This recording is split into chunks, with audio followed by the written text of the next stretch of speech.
Hello, hello, hello. Sorry for the delay, but naturally, Google wanted us to do some interesting things and signing on with StreamYard. I'm just sitting here waiting for my good friend Dale to sign on and give you guys a chance to catch up. I'm going to pour myself a cool one. We'll hit a few more lights in here.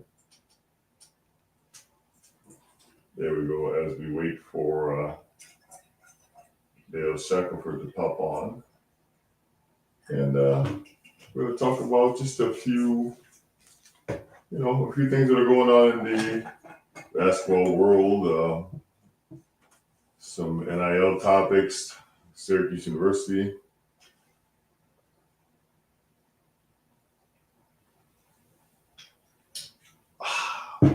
I'm very thirsty. Let's see here. Who do we want to thank here? Jono Shoes and Tiger Tracks, Indica, New York, 607-488-9300. Special thanks to John Golly Jr. and Jono Shoes for their continued support. I'd also like to thank another young man that like to thank John King. Oh, here we go. Hey, my brother, how are you? We are doing fantastic. How you doing, Shaq? I'm doing good. I got donut crumbs all over my iPad here, or my laptop, I should say. The grandson playing there's little games on here. Okay, please excuse my my little cough here. I had a bit of a cold going on. Can you hear me? Yeah, I can hear you all right. You gotta get down to Florida and get some sunshine. Take care of that. I gotta change my settings. I do audio.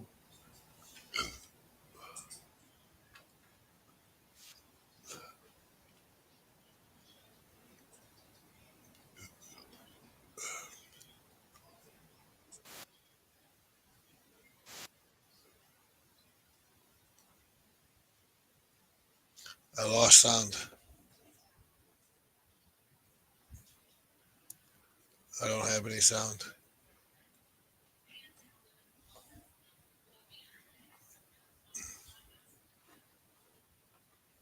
No sound.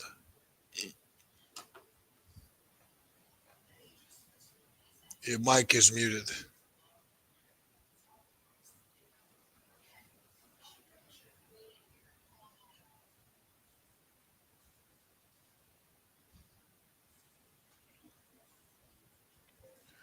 Your mic is muted.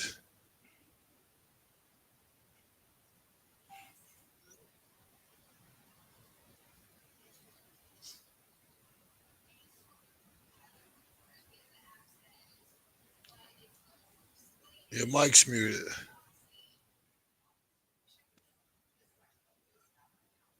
All right, there you go. Can you hear me? Now I can hear you. You had your mic was muted. All righty. So Dale Shackelford, we've been watching a little basketball the past few weeks, and it's Yeah. a little on the challenging side. Before we go any further, I'd like to say congratulations to you on just from our conversation past, starting off with 6 kids in high school that you couldn't have enough to scrimmage. And can you tell us what's going on now? Well, we got everybody healthy except for one, and we've been on a little roll here. We finished up 24-4 for the season. We won our district. We won the regionals, and now next Thursday we're heading to the states, and it'll be the first time in 10 years that they've been there. So hopefully we can represent very well and play our game and come home with a trophy on Sunday. Well, congratulations. That's huge. Just talking with you step by step. That's from when you first started. I thought you guys might have been a little bit of trouble, but you guys Yeah, have pulled it out. yeah, it's tough, with injuries and stuff, and you never know what's going to happen. I think every program has gone through something where one of their major players got hurt. We had about 4 or 5 players that were hurt.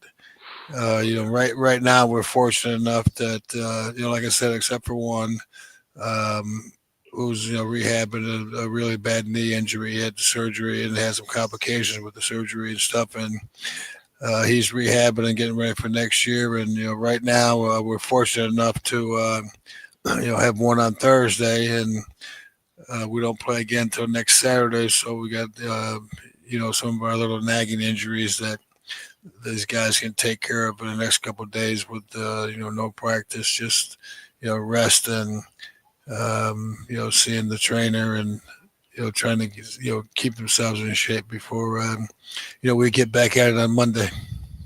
All right. Well, you being the only coach online here,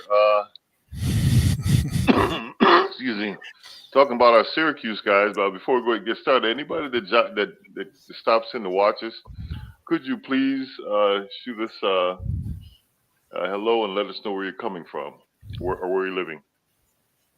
Um, hey, where can we start? I try to think of things that can be helpful and useful to Syracuse University, because that's where our heart is. Um, they've been taking a beat down. The good news is these guys, they're not going to give up. They're going to keep on playing to the end. But what are some of your observations? Well, they're in a tough situation. I've been seeing a lot of tweets and posts and stuff about Syracuse. They're quitters, and they should give up the season, and they want to fire Red and get a new coach in and everything. We have to start looking at the main cause of what's going on in a lot of programs, not just Syracuse. And the thing is, these kids aren't going to places where they like the institution. They're going to places because they want money, and the NCAA has ruined that for everybody. To say that the players can get paid, and the coaches say it all the time. Players don't ask about playing time; they ask about the dollar sign, and that's where the big problem is. I saw a thing with Coach Patino the other day, and he's losing 4 players, and 4 good players, 4 guys that are major entities in his program, and he says that he can't replace those guys with high school kids. They've got to replace guys that are ready to play and that have been in the trenches already playing and stuff. And right now, high school kids, you got to be very, very exceptional. You got to be the Boozer twins. You got to be um, like Cooper Flag and a couple others, and there's not enough of those type of players around right now, and those players that are could be marginal players on D1 programs can't get in. And we're going through situations right now where we've got some players that could possibly be low D1, maybe high middle D2 that won't even get looked at until all these coaches and all these programs look through the portal with players trying to go places.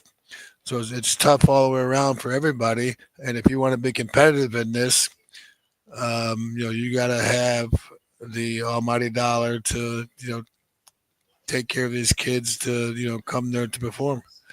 The funny thing is, I remember I started noticing something many years ago when you remember when it was Cornell beat Syracuse, and everybody's like, "Oh my gosh, Cornell beat Syracuse!" And I remember taking a look at the roster. Syracuse was starting like 3 freshmen, or the main positions were played by freshmen, and Cornell had like 3 or 4 fifth-year seniors. The crazy thing is, looking at Syracuse versus Cornell, you think it's an impossible game for Cornell to win. Hmm. But if you flip it around and you look at, tell me when you went on the floor and played against a 22 or 23-year-old playing against an 18 or 19-year-old, and that as like for the players from Cornell, in their mind, those guys, I refuse to be beat by a younger player. Oh, for sure. You Well, know, it's I keep going back to the same thing. With the COVID situation, you gave these kids an extra year of eligibility and stuff. It should be over by now. You just don't keep doing it. Forever. Okay, the players that were affected by it during that time got an extra year. Now it should be a point where you do your 4 years of eligibility for college athletics, and then you're done. That fifth year, they need to get rid of that, and I don't know why they're still doing that. And I don't even think, in some situations, it's not fair because, excuse me, most of those fifth year players now are actually benefiting from the NIL money, and you're taking away those opportunities from some kids that have we worked all our lives to do this stuff. You're going to get into you're in a situation where women's sports are complaining about the transgender situation. Um, Men playing in women's sports, and you're getting the same thing in college sports where you got men competing against boys, and it's not far from being the same situation to the other entity. take a look at here before I forget.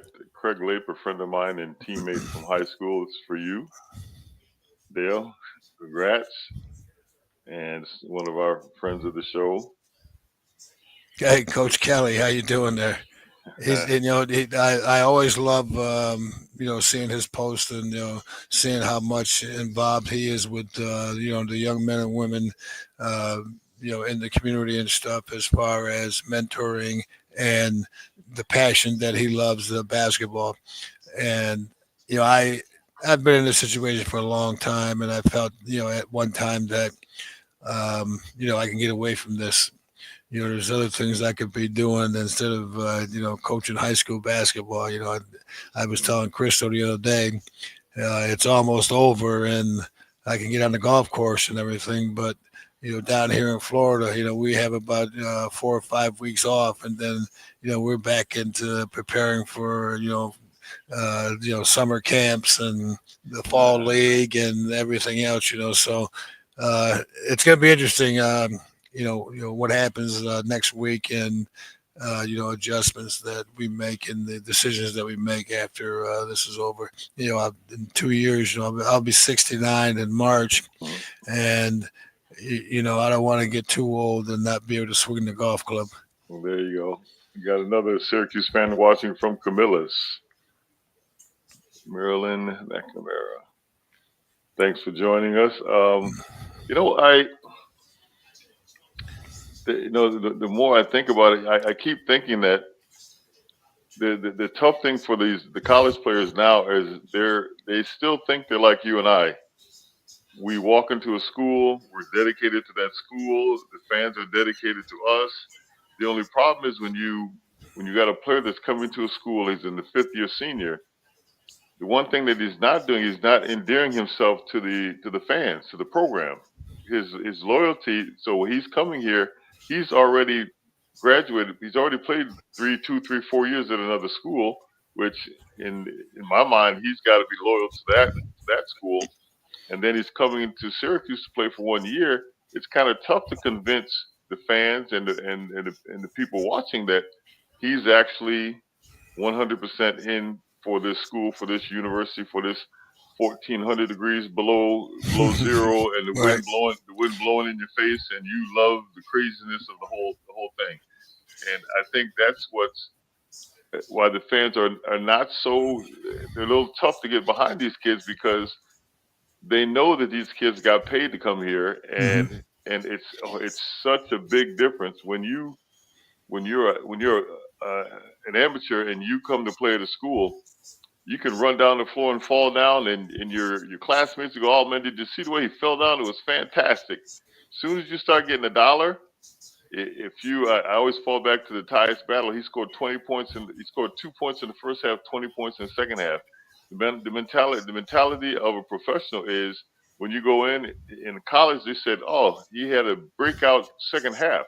But once you become a professional, i.e., getting money, you go into the locker room and they walk up to you and go like, "Hey, why didn't you score 40 during the game? You scored 20 and a half. If you scored 20 the first half, 27, would you take a break the first half?" So the whole mentality becomes more critical. These kids got to be more focused, listening to the coaches, and and the whole 9 yards, so that they can truly understand what's going on around them. We got another little. Hello, Joanne. Well, I'm going to say this. You hate to keep saying back when we played and and all that, but we had a lot of northern United States players. Okay, upstate New York, Connecticut, New York City, a little bit. Um, that area, Massachusetts. I think in our year, the furthest we had was Louis Orr from Cincinnati, Cincinnati. and that was by luck that we got him there. Now you got players coming from all over the world to play in college sports, and it makes it tougher and tougher. Where now you have kids coming from the West Coast, the Midwest, the North, and everything else to come here. I mean, we've had Derek and Eric Sandifer and guys like that, Todd Bergen and that.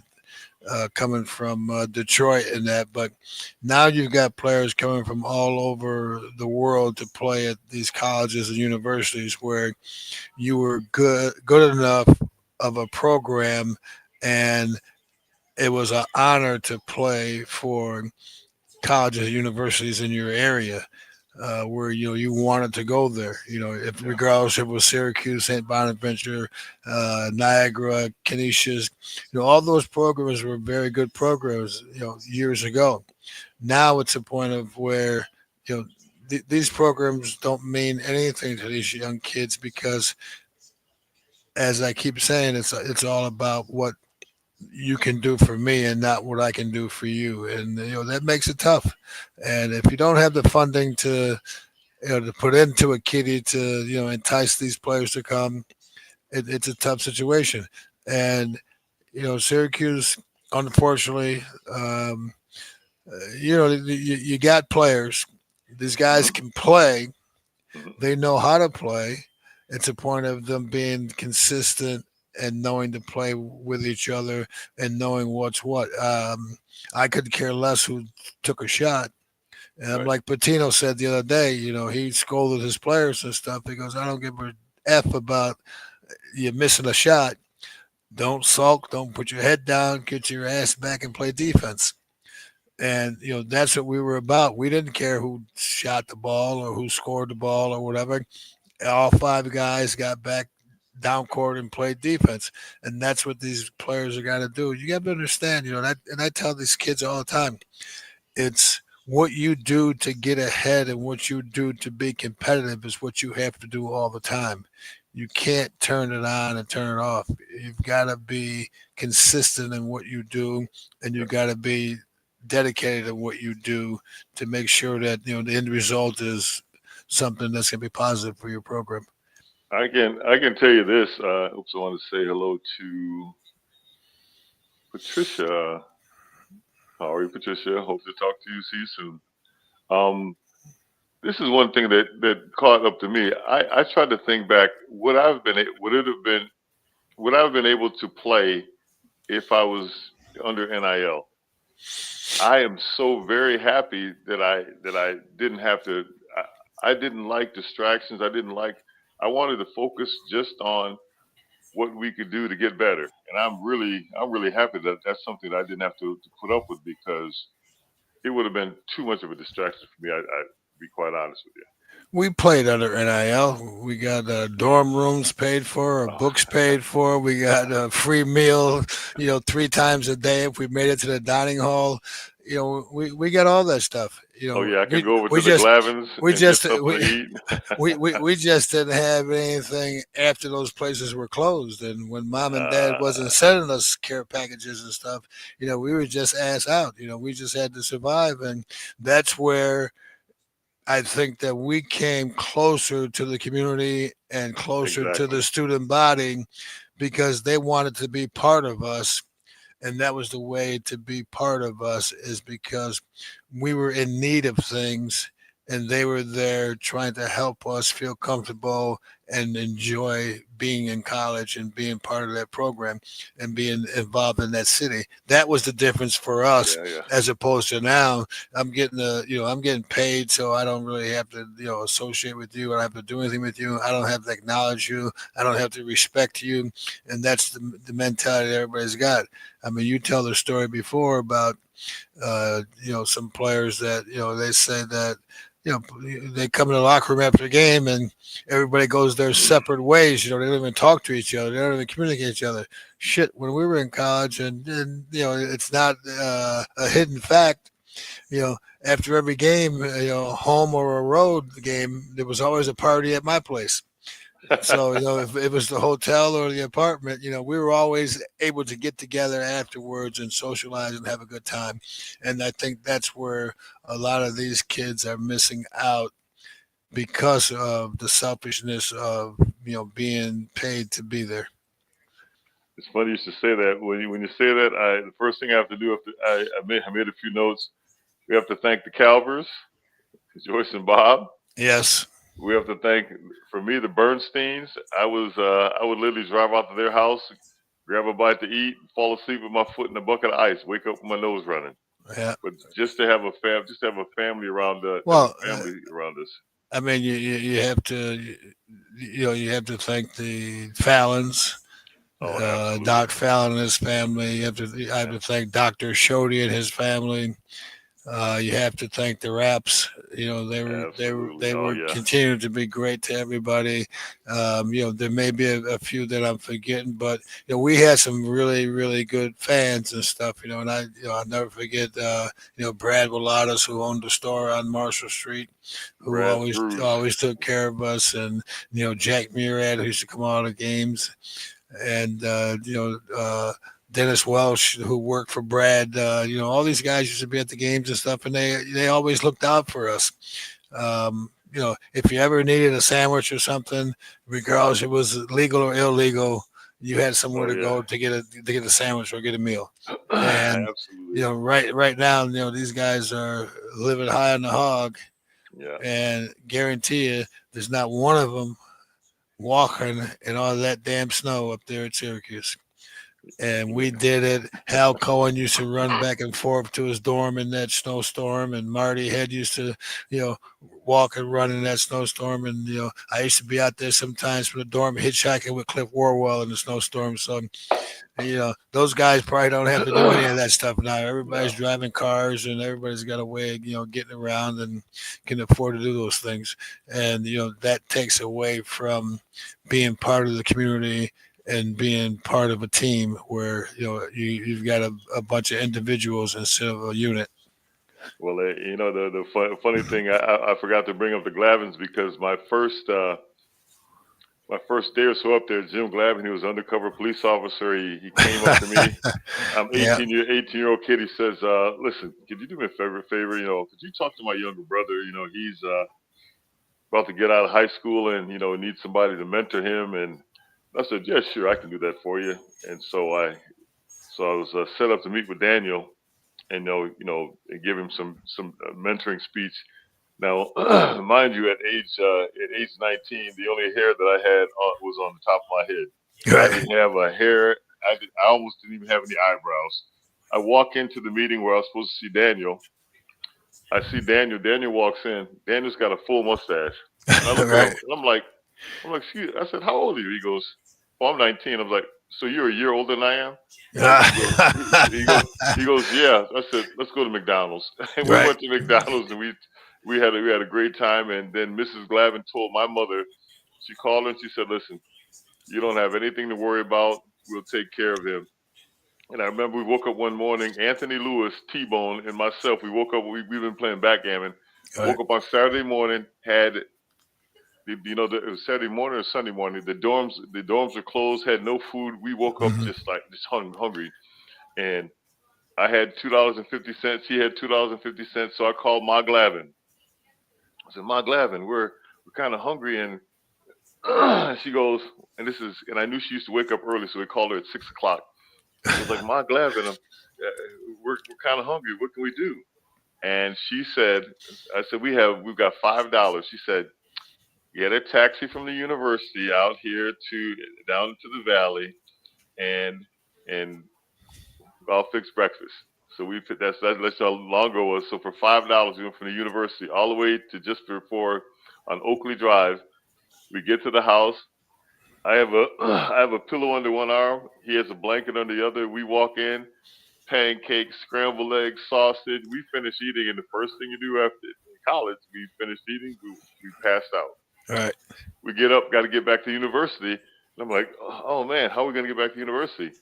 And Ma Glavin says, oh, you can take my car. She's got a '76 Monte Carlo with 650 miles on it. I think it had about maybe 4,000 when I eventually brought it back. But Right. great times, man. Good Yeah. stuff. And one person that we definitely can't forget is Lon Fashone from Deli Boy. He took care of us, the holidays. He always gave us, a ham or something to take home to our family or whatever. And he's always providing the cold cuts and sandwiches and stuff in the locker room after games and everything. And I'm quite sure his son Todd helped.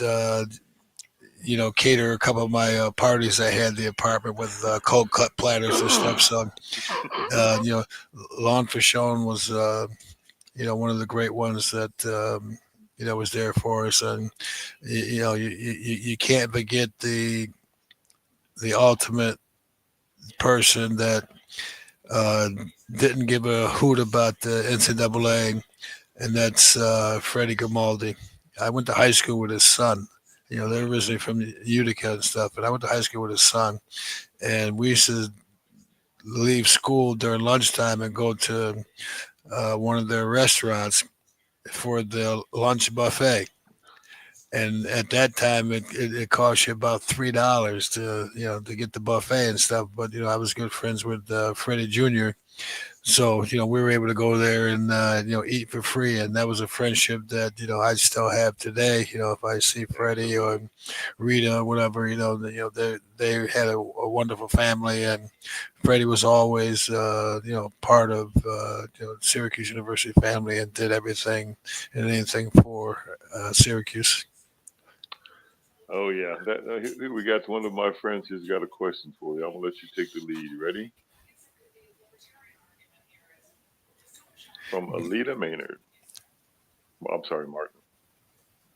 Being paid gives athletes a big head. They are no longer playing to learn the game. They are playing for a paycheck. Skills are faltering. It can't. What it can. It's can I shoot a three? Well, I don't think the money is the cause of shooting a three. It's watching professionals play basketball, and it's watching the basketball in general as adopting the 3-point shot.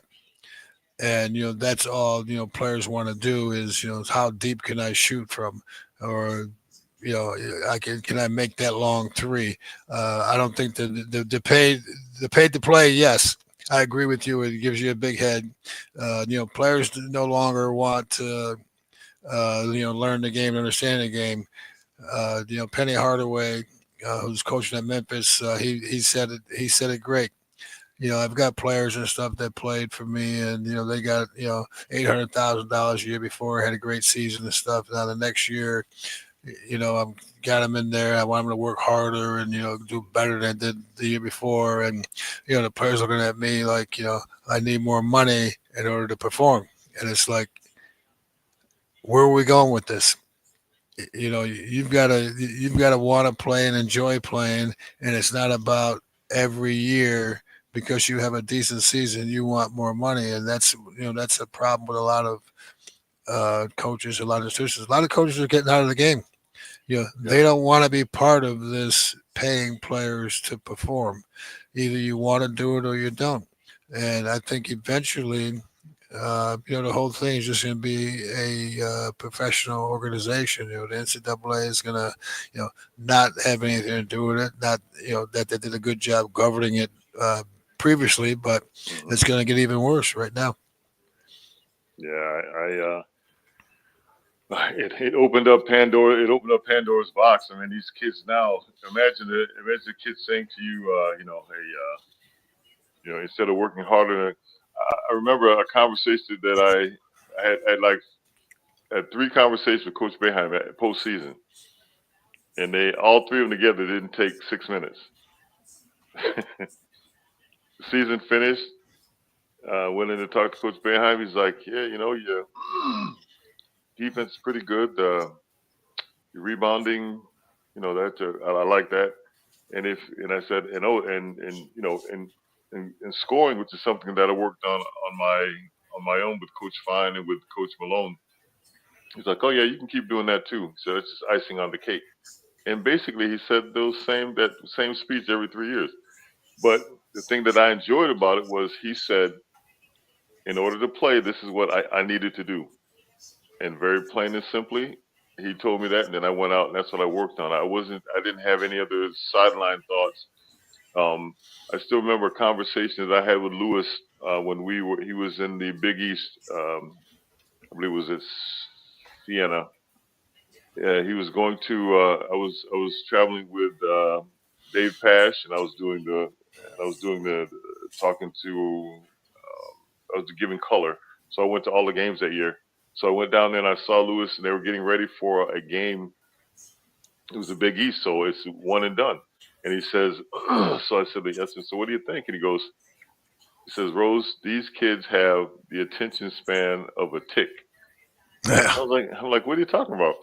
So he's laying out their play that night. He's laying out the plans for that game, and I'm standing back there and I'm watching one of his starters. Was like, he's looking the first 30 seconds, and he's like, and he's looking at the ceiling, looking around. And Coach said he's not even 30 seconds into the pregame. Right. And I said, and then so I get down there after the game. I think they won. They won the game. So they're walking. So I go back to the locker rooms, and I'm walking back there. Now we used to just get together and talk about the game between us on the bus. Mm-hmm. By the time they hit that tunnel, they have their cell phones out, and everybody's talking to their best buddy about everything that went on. And I remember looking at that, and I said, Lou, I think that's going to be a bit of a problem. And he goes, yeah, he says, yeah, they love those phones. 2 weeks later, they lost a tough game, and one of the players was sitting in the locker room saying what an idiot the other player was that should have passed him the ball. The dude was sitting right there, and he caught an overhand right. Right. And from that point on, when it came time to get on the bus, they had a bag. The phones went in the bag after the game, and they picked the phones up when they got off the plane. You guys focused. Right. Well, that's like Coach Hurley that coaches the high school team in New Jersey, I think it is. He has a motto with his players. When you're in school, you don't have a phone. When it's basketball, you're not on your phone. You gotta, you have certain rules and stuff you gotta follow.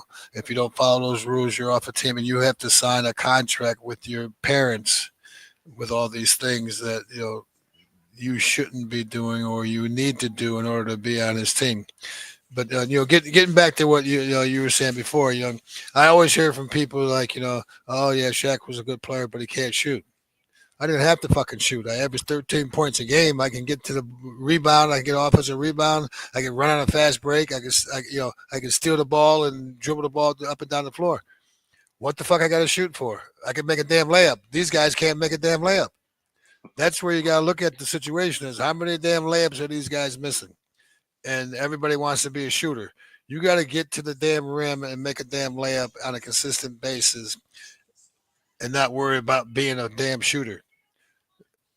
Anybody can shoot the damn ball, but you got to make sure that if you're shooting the ball, you got to make sure it's going in the basket, not just going at the basket.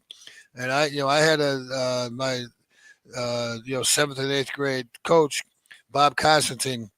Our practices consisted of us as a team making 100 consecutive layups before we could do anything else. And at times, early on, we were shooting layups for 2 hours because we couldn't make 100 layups in a row as a team. So his whole mentality was you got to be able to make a layup in your sleep. You got to be able to make a layup if you're that close to the basket. You got to be able to make that damn layup, and that's what you got to do. And guess what? I wouldn't give a shit if you think I'm not a shooter or whatever. I'm a scorer. I've scored 30 plus points in games. I average about 20, 30 points 13 years straight when I played in Europe and South America, and I shot some outside shots, but damn it, I made a lot of fucking layups. And that's the bottom line. There's a different mentality in players today. We had scores, and any player on our team that was on the floor for a long period of time could have scored 20 points or more in any given game. And it wasn't just the same person every game scoring. Everybody had that opportunity. And a lot of these teams right now, people are getting shut out. We played a team the other night, the kid's averaging 27 points a game. We shut his ass down, and their team couldn't win because nobody else could damn score and nobody else could take a damn shot because he was taking all the shots and he was doing all the scoring. Mm-hmm. So you take away your main shooters, how the hell you expect to win a damn game? And that's where Starling and these guys got to understand. You've got to get other people involved, and they got to have confidence enough to say, I got to put the ball in the damn basket. I got to make a damn layup. I don't have to shoot a damn jump shot all the time. I don't have to shoot a three all the time. And me, as the leading scorer of the team, I don't have to shoot the damn ball every time down the floor. Here's one of your buddies says, you guys are still getting paid. Big time, Hank. There's one thing you mentioned about layups. Now, can you explain something to me? When we were in a defensive set, I'm in the back, you're on the left side or the right side of the guard positions, and you played all of them. When the play started from setup, how many times did somebody score a layup? How many times somebody score a layup? From us being from a defensive set, layup. You're not driving to the basket and get a layup. And and the perfect example of that is, I was talking to John Wallace. The guys are going down the lane and it's like beep, bop, boom, and the coach take me out. I got to go to the emergency room. My head's bleeding and stuff. You're not gonna come down the lane and walk down there like you're walking your dog or something. You're gonna get your ass kicked. You're gonna hit. I tell our kids all the time, a guy comes by you from the opposing team, give him a nudge, give him a shot, make him change his course. You don't let somebody just walk through the lane on you and do what they want to do. And that has never happened to us. And I tell we played 2-3 zone at times and stuff, but we played really good man-to-man defense because we knew how to help each other out and we knew how to talk and open our mouths. If I'm in a tough situation, I'm going to yell help. And everybody that's close to me is going to look and see what the heck's going on, or be there for me to help me out. These guys don't switch. These guys don't switch. They don't help each other out. They stand there and watch. This isn't my man. It's your man, and I'm not going to let my man score. And guess what? If I help you out on your man and you not help me out on my man, then guess what? Your man's going to score because you will not get any help, and you might get chewed out in the process. Yeah, here's Alita. You were answered her one question. How do we rein in players to learn the skills? You mentioned shooting lives for 2 hours. You do not hear or see coaching like that. Well, you got to Well, start looking for it.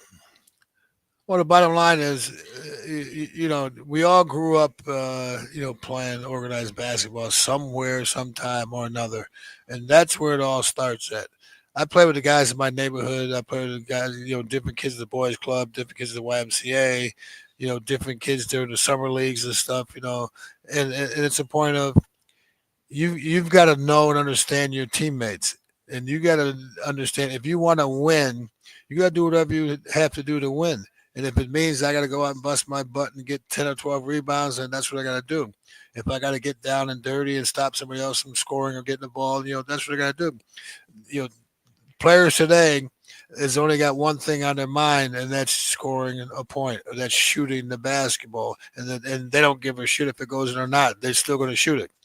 And it's not about getting paid or not getting paid. It's about the mentality of the game, and that's the way the game has gone and evolved over the years. You look at every aspect of the game, and I guarantee you, in 1 week, you can see more 3-point shots in 2025 than you saw in 1977. Guarantee you. But there were guys that were shooting deep shots back in 1977 with no 3-point shot that wasn't looking for a 3-point line to shoot the shot. That was an open shot that they were taking. It's not a point where you're looking for that shot. And that's the problem Right. right now is guys are looking for that shot. They get the ball, they look down the floor and step back behind the line. Come on, that's personally, people say, "Oh, you don't like the 3-point shot because you can't shoot." When I was in England, I shot a lot of threes. Hmm. I shot a lot of threes. I don't have to shoot the ball to score. I can get to the rim. I can get an offensive rebound. Whatever. I don't have to, shoot three Sure. point shots to score. I had games, where I had back to back games where I scored 50 points in a game. I averaged 25 points a game, 21 rebounds in a game for the season, and had 7 assists per game. So it's not about scoring points or whatever. I had to do those things for us to win. And that was the bottom line. If I got to score for us to win, then I'm going to try to score for us to win. It's funny you should say that because one of the things that happened when it was all about basketball IQ. So, so I was playing in Italy, and this is wild. So we're playing a game, and I've got 18 points, I've got 14 rebounds, I got 3 block shots. We're up by 2 points, and there's still 8 minutes left in the game. Coach calls a timeout. He comes over. He doesn't talk. He walks right up to me and he goes, "You've got to get more rebounds, score more points," and then into the timeout. So, and at some point, and other times the coach calls a timeout. And he says, "Hey, I need you to play this guy that's 6'8". Now, mind you, I'm 7 foot center. Played center my whole life, but he says you can play him because your defensive skills are good enough to create a problem for him. If we put anybody else on him, he'll score at 40." So I was like, okay. So, and I thank goodness to being at Syracuse, I knew that I could rebound. If it was not my night to score, I'd go out and get 14, 15, 18 rebounds. I could rebound well enough to win the game. I knew that I could score well enough to win the game if they needed to. I also knew that I could block the middle well enough for my team to win a game.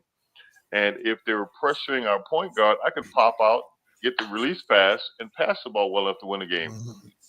So going into a game, having the confidence to know that if you try to stop me from scoring, I don't care because I can still do one of 3 or 4 other things that can help me win the game, of which I have no problem doing any of those. And I think one of the big problems that happens with Chris Bell, if you are known as a shooter and that's all you do, the other team, they come out, they pick up the sheet, they go, "Chris Bell, he likes to shoot from that spot. Okay, we're going to take that shot away from him." You take that shot away from him, what does he do? He doesn't rebound. He doesn't block shots. He doesn't lock down on defense. You got to become multifaceted because when you have, like, if you're only thinking about shooting, you will find somebody that will come out there and ruin your day. Hmm. They if they can stop you from shooting, they can help their team win a game. You will find there will be 8 guys on any bench that will say, "Hey, I'll take that job." And what does that do? That creates a mega problem for Syracuse. Or J.J. Starling, phenomenal player, Syracuse player. When they know they have to, when they know they had to depend on him, what would we have done? We would have been double teaming, and if not the double Right. teaming, after he got through one pick, he would have got out the other side of that pick. There would have been 2 guys standing there. He He's might not playing have against touched the one. ball. Yeah. He might not have touched the ball. Yep. And that's how you got to play. I think about a lot of the players. I mean, we've got a young man on our team. We call him JP.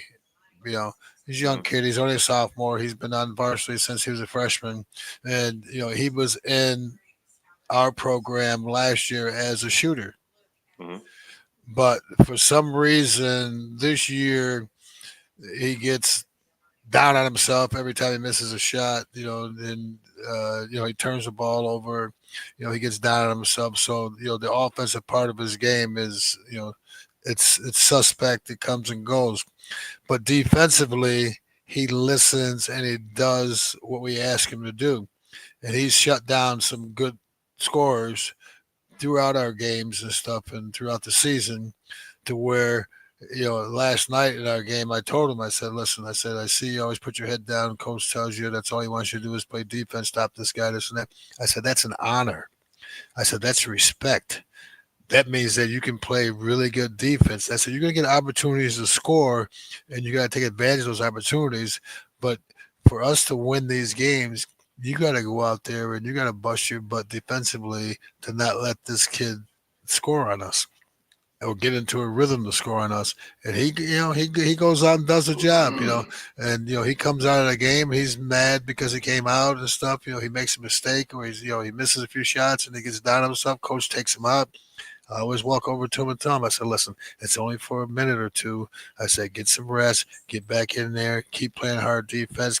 You get the opportunity to get an open shot, take the open shot. Don't be afraid to shoot the ball again. You just got to keep playing. You got to keep working at it. And for a coach to say to you, and that's with anybody, I'm going to put you on their best scorer.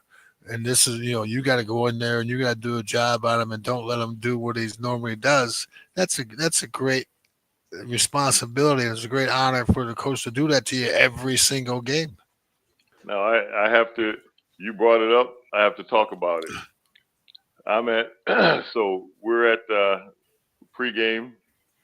We're all sitting in the Coach Boeheim's at the board, and he's scribbling down. I believe we were playing against Rhode Island, and there was some guy that was scoring 25 points a game. But I can't. Sly Williams.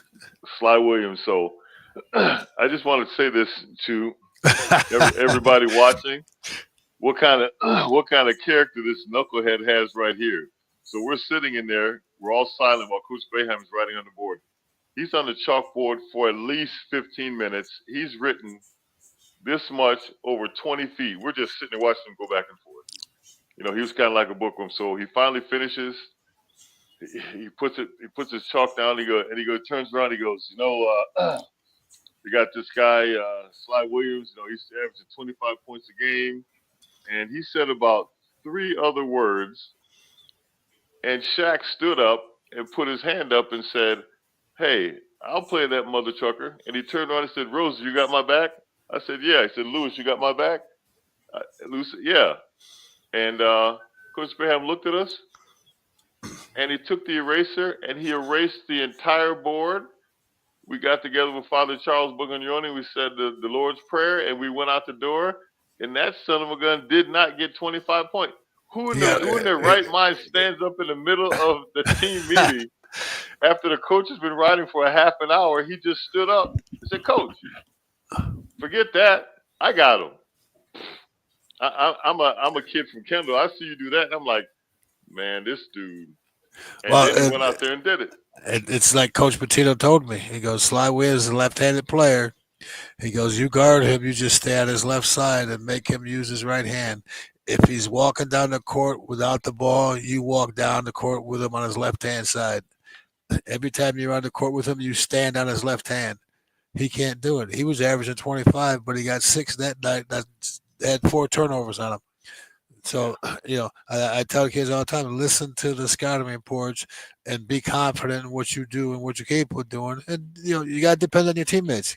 Your teammates, basketball is a game with 5 guys on the floor and, 10 or 12 guys on the bench that's going to help us win games. It's not about one individual. It's about a collective group. And that's why your team is successful. It's because everybody is on the same page and everybody's working hard to do whatever they got to do. And guess what? You got to sacrifice a lot to get a little, and to bust my butt defensively for 40 minutes, 36 minutes, whatever the case may be. I can go home and relax, and I can go to the Orange or the machine shop and have a beer and relax.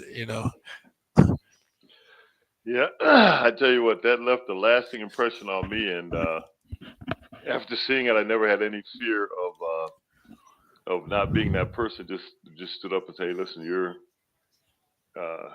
And I think one of the big things about when you're playing with a team, like you said, the first time I walked in a Syracuse uniform, walked in Syracuse practice. Listen, nobody's greater than a team. But if we all play well, there's enough notoriety for everybody, and it also makes it really tough.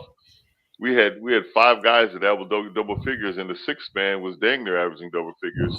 Right. How do you when you're giving a scouting report? How do you go a scouting report? Because every time they double team somebody else will step up and score. We became a 5-headed snake. It was so difficult to stop us. So. I'll never forget when we played at West Virginia, and they went a triangle and 2 against us to guard Marty Head and Hal Cohen to keep them from shooting. And they're trying to play me, you, and Lewis 3-on-3. There's no way in hell that anybody was gonna beat the 3 of us playing 3-on-3.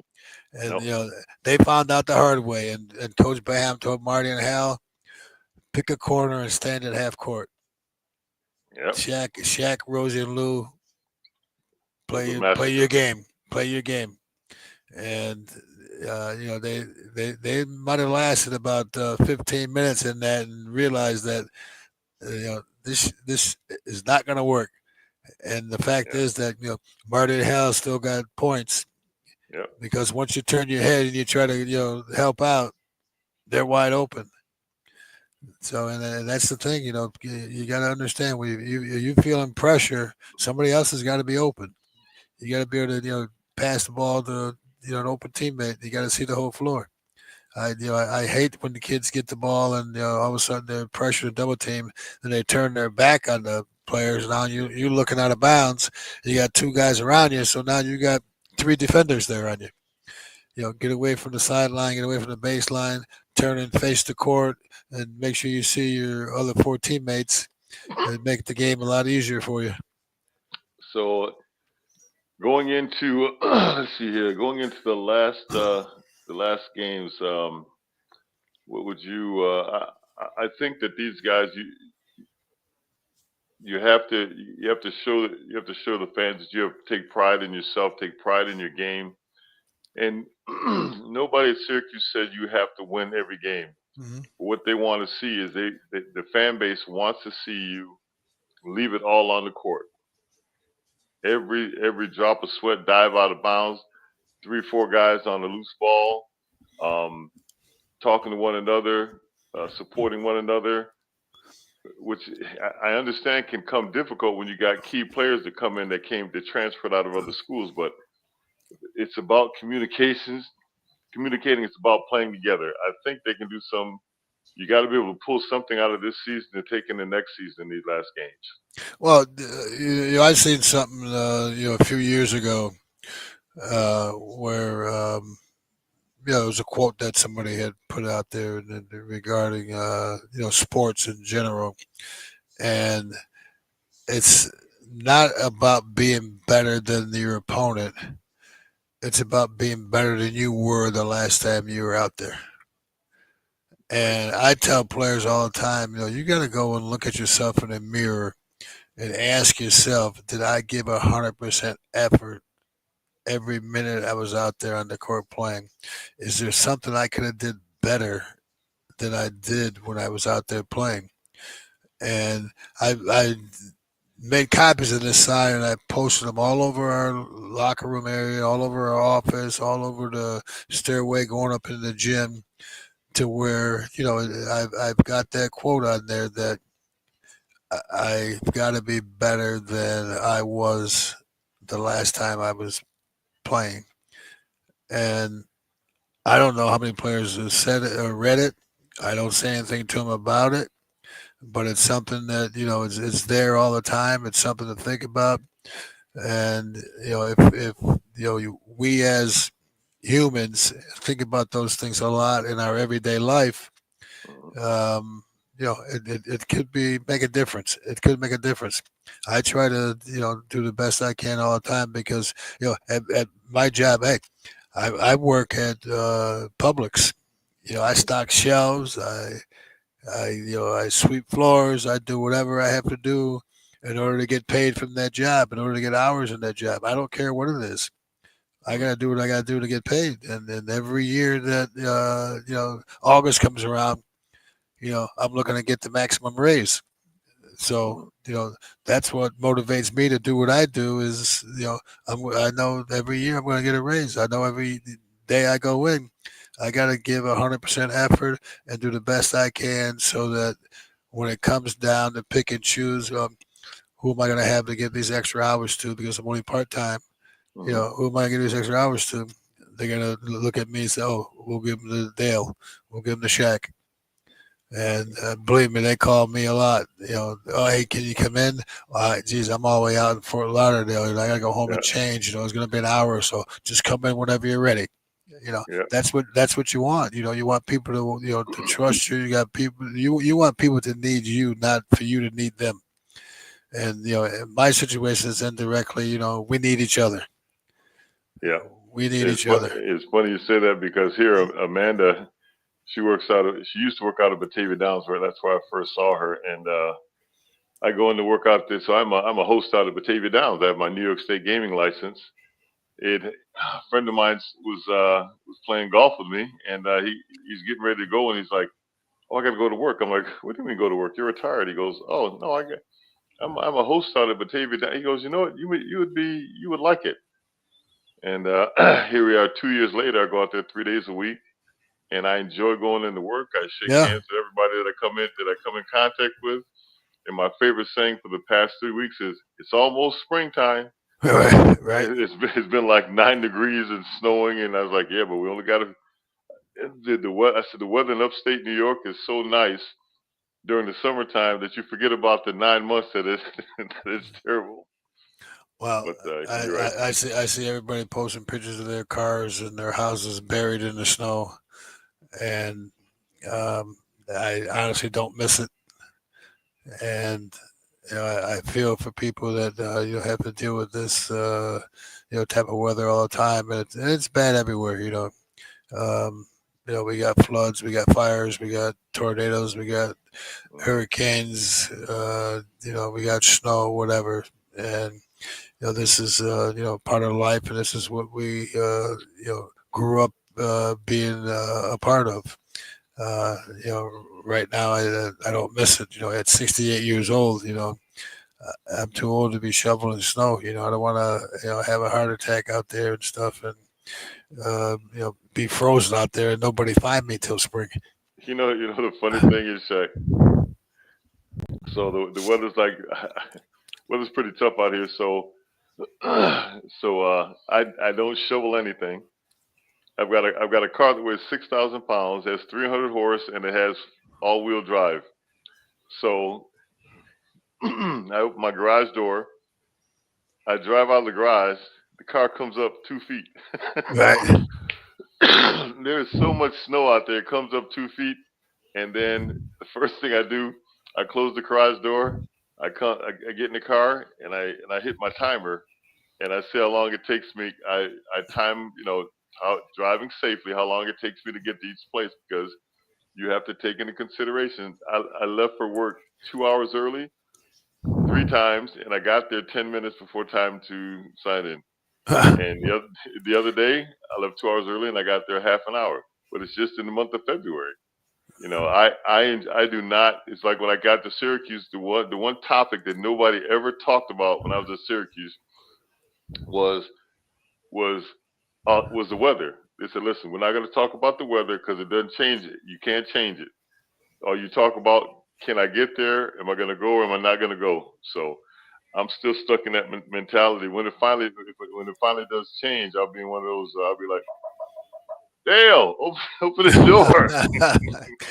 Well, it's like my father always used to tell us: it's snowing out there, it's bad weather out there. You got to leave in a timely manner so you can be there on time. So you got to give yourself enough time to get there. So Yeah, however bad it is, you got to make sure you give yourself enough time to get where you got to go on time. It's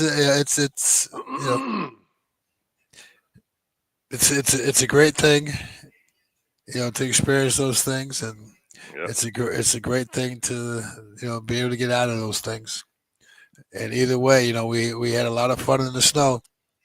sure did. As kids, running on the snowbanks on the side of the road, or at Syracuse, all bundled up trying to walk across campus to the quad, or to Manly, or wherever. But It was a- a lot of fun.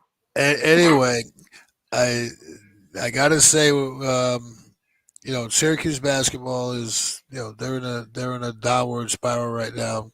The season's not over yet. I hope these guys realize that they're in a good situation. They've got great opportunities there. Finish the season on a strong note. Play as hard as you can. Do whatever you can. The coaches has got to be committed to the program. These are the players you brought in. You got to stick with them and do what you have to do. You might have to give guys an opportunity that you hope is coming back next year. That's going to be part of your program, and hopefully that they can be successful. You can't. It's the old saying: you can bring a horse to water, but you can't make him drink it.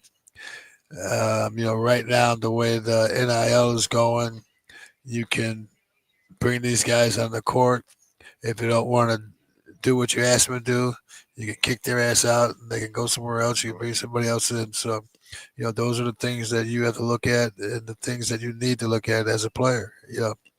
You got to want to go out there and do that. 10 years down the road, you don't want to tell your kids, yeah, daddy was on the Syracuse team. We lost every flipping game. You know, Right. that's not something you want. And I tell our kids right now, and you're doing something that a lot of kids would not have the opportunity to do. You get a chance to win these games, go to the state championships, and 10 years from now, you can tell your kids or whatever, or you can have memories with somebody, and say, "Yep, in high school, I was part of the basketball team that made it to the state championship." And that's something that you should be proud of, and you should be happy with. You know, we had good years. I mean, I've never had a bad season at Syracuse. Exactly. We never made it to the Final Four, but we went to the 16 twice when I was there, and we played some great teams and we beat some good teams, and we lost some tough games, but I had fun and I enjoyed doing it. You know, didn't see eye to eye with all my teammates, but we always got on the court. We played hard together. Yep. To this day, we're all good friends. Absolutely. We all appreciate each other and respect each other, and that's what it's all about. And Somebody wanted guarantee to you. say hi to you.